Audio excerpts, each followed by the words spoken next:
કેમ છો ફ્રેન્ડ્સ? મજામાં? હું આજે નવો વિડીયો લઈને આવ્યો છું આપની સમક્ષ કે અમેરિકા કઈ રીતે જવાય.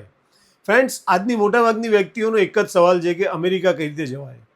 ઘણા લોકોના મગજમાં એવું છે કે હું અમેરિકા પહોંચી જઉં અને રાતોરાત કમાઈ લઉં. આ જ વાતમાં લોકો અમેરિકા જવાની ઉતાવળમાં વિઝા એપ્લાય કરીને સક્સેસ પણ થાય છે અને રિજેક્ટ પણ થાય છે. હું એવું કહી શકું કે અમેરિકા જવું સહેલું છે, પણ હા ફ્રેન્ડ્સ, મને એવું લાગે છે કે વિઝા મેળવવા માટે પ્રોપર ડોક્યુમેન્ટ સાથે થોડું લક પણ હોવું જરૂરી છે. લોકો કહે છે કે આ એજન્ટને મળ્યા છે, આને બધું કીધું છે, તો હું આટલું આટલું કરી દઈશ તો તને વિઝા મળી જશે. પણ ફ્રેન્ડ્સ, એવું નથી. આના માટે પ્રોપર તૈયારી કરવી પડે. હું એવું માનું છું કે જો તમે એડવાન્સમાં પૂરતી તૈયારી કરો અને સાચી તૈયારી કરો તો તમારું કામ થઈ જાય.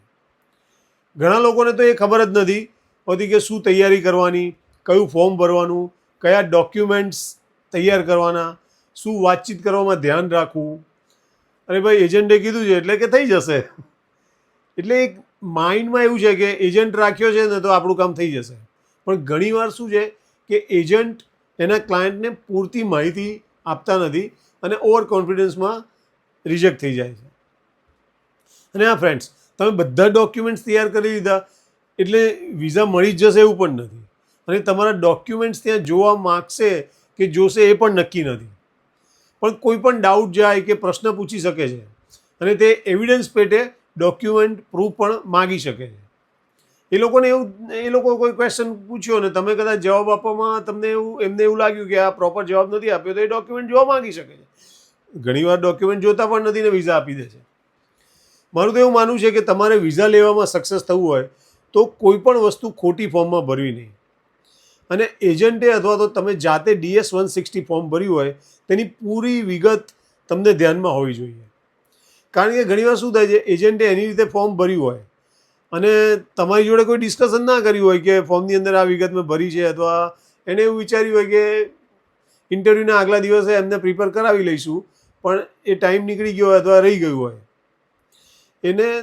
તમે એને ખોટો આન્સર આપ્યો અને તમે ઇન્ટરવ્યૂ આપવા પહોંચી ગયા અને તમે કોઈ પ્રશ્ન પૂછવામાં આવ્યો અને તમને ખ્યાલ નથી કે DS-160 ફોર્મની અંદર શું ફિલ કર્યું છે અને તમે ખોટો આન્સર કર્યો એટલે ત્યાંથી જ રવાના.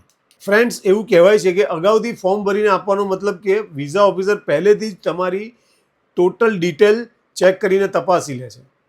એટલે કોઈ પણ વસ્તુ છુપાવવી નહીં અને જે પણ પૂછે તેનો ઇન્સ્ટન્ટ જવાબ આપો, અને તે પણ ફૂલ કોન્ફિડન્સથી, ઓવર કોન્ફિડન્સથી નહીં. તો તમને વિઝા મળવામાં કોઈ મુશ્કેલી પડે એવું મને નથી લાગતું. સૌપ્રથમ તો ફ્રેન્ડ્સ, તમે બિઝનેસ કરતા હોય કે જોબ કરતા હોય, તમારી લિંકઇન પ્રોફાઇલ મજબૂત બનાવીને અપલોડ કરી લો અને એને અપડેટ રાખો. પછી તમારું સોશિયલ મીડિયા એકાઉન્ટ અપડેટ કરો. હા, એમાં એવું ના હોવું જોઈએ કે તમે વિઝા ફોર્મ ભર્યું એના થોડા દિવસ પહેલાં જ તમે સોશિયલ મીડિયા પર અપડેટ થયા છો, તમે એકાઉન્ટ નવું ખોલ્યું છે, એને તમે કંઈક પ્રૂફ કરવા માગો છો કે હું સોશિયલ મીડિયામાં આ છું, એવું ના હોવું જોઈએ. તે લોકો આ બધું પણ જોતા હોય છે અને આની વિગત એટલે કે સોશિયલ મીડિયા એકાઉન્ટની વિગત પણ ફોર્મ DS-160 ફોર્મમાં ભરવાની હોય છે. ઘણીવાર શું હોય કે એજન્ટે તમને પૂછ્યું ના હોય ને એને ભરી ના હોય. ત્યારબાદ આપણે વાત કરીએ તો તમારી ટ્રાવેલ હિસ્ટ્રી. તો ફ્રેન્ડ્સ, તમારી થોડી ટ્રાવેલ હિસ્ટ્રી પણ હોવી જરૂરી છે. જેમ કે 2-3 અલગ અલગ કન્ટ્રીમાં ફરવા ગયા હોય. ઘણીવાર એવું પણ બને છે કે ક્યાંક ફરવા ના ગયા હોય અને પાસપોર્ટ કોરો હોય તો પણ વિઝા મળી જાય છે. એના ડોક્યુમેન્ટ્સ પર ડિપેન્ડ છે. ના દોસ્તો, તેમાં ઓન એરાઇવલ વિઝા હોય તેવી કન્ટ્રીને તે લોકો ગણતા પણ નથી. તો પણ આઉટ ઓફ કન્ટ્રી ક્યાંક પણ ફરેલા હોય તો તેમને એવું લાગે કે આમને જરૂરીથી ફરવા જવું છે અને તેમને તો ખાસ એવો વિશ્વાસ બેસવો જોઈએ કે આ વ્યક્તિને રિયલમાં ફરવા જવું છે અને તે અમેરિકા ફરીને પાછો તેની કન્ટ્રીમાં આવી જશે. તમારી પાસે સપોર્ટિંગ ડોક્યુમેન્ટમાં તમે એમ સાબિત કરવામાં સફળ રહો કે મારા વગર મારી કન્ટ્રીમાં મારું ફેમિલી અધૂરું છે, તો મારે મારા દેશમાં પાછું આવવું જ પડશે. અને જો તમે સાચા હો તો તમને વિઝા મળી જ જાય.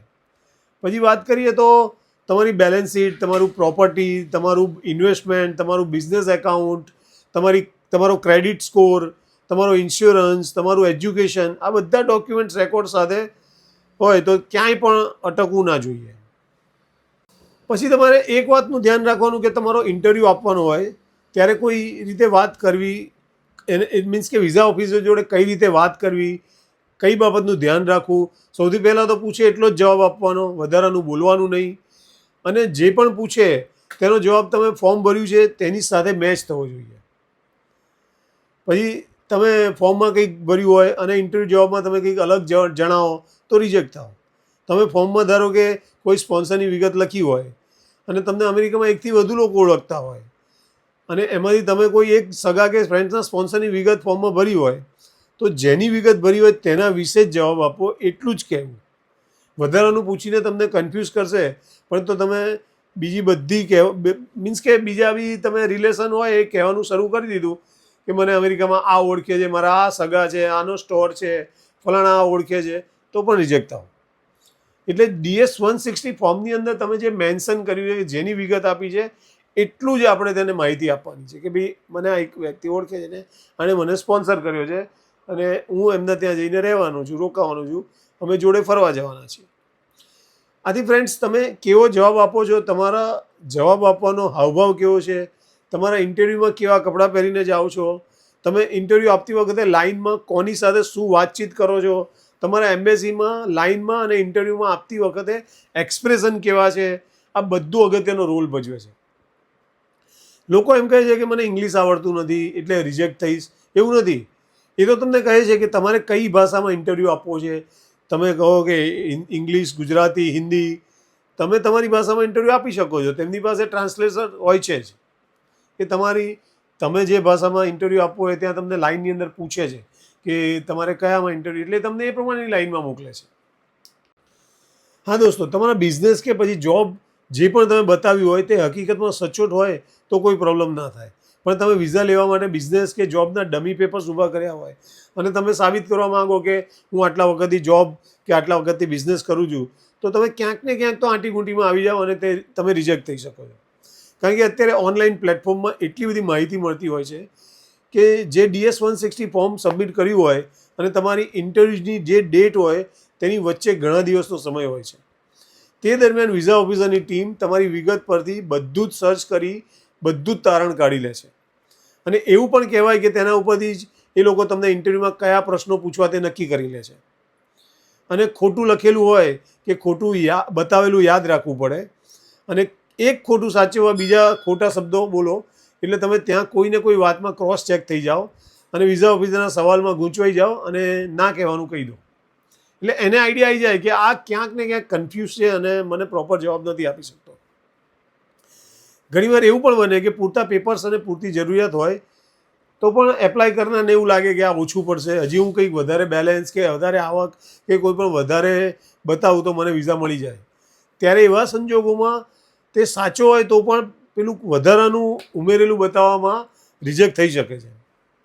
એટલે ફ્રેન્ડ્સ, ખોટું કરવાવાળાની તો ખબર નહીં, પણ રિયલ પેપર્સ અને વિગત, એક લાંબા ટાઈમ પીરિયડની હિસ્ટ્રી, તમારા લોંગ ટાઈમના રેકોર્ડ, જરૂરિયાતની દરેક વસ્તુ જો તમે પ્રોપર મેન્ટેન કરી હોય તો તમે સક્સેસ થાઓ, તમને વિઝા મળે જ. ઘણીવાર કોઈ કહે છે ને પેલો માણસ ઇન્ટરવ્યૂ આપવા ગયો હતો તેને આ પૂછ્યું હતું, આ નહોતું પૂછ્યું, મને પણ આ પૂછી શકે છે, હું પણ આ ગોખી નાખું, મને પણ પૂછે તો કહેવાય. તમે તમારા ડોક્યુમેન્ટ પ્રમાણે સવાલ પૂછવામાં આવશે.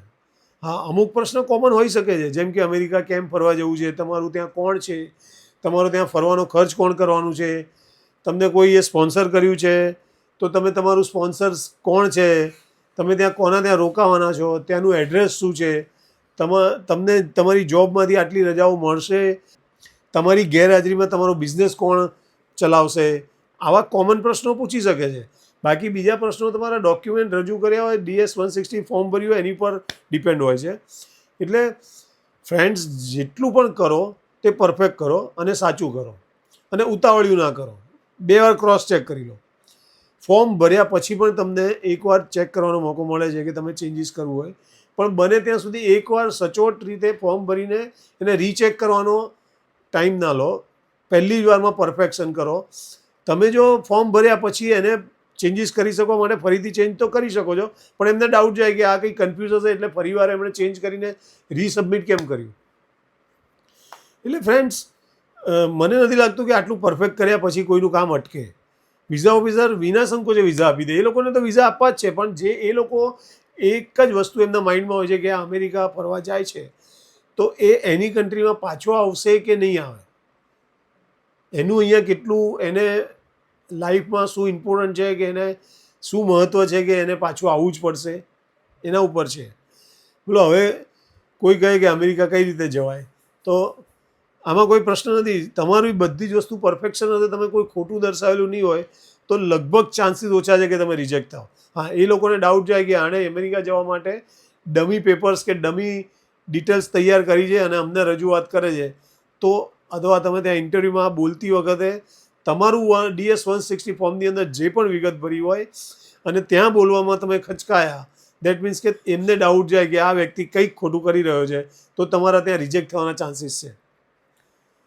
તો ફ્રેન્ડ્સ, તમને ખ્યાલ આવી ગયો હશે શું સાવચેતી રાખવી. તો ફરી મળીશું એક નવા વિડીયો સાથે.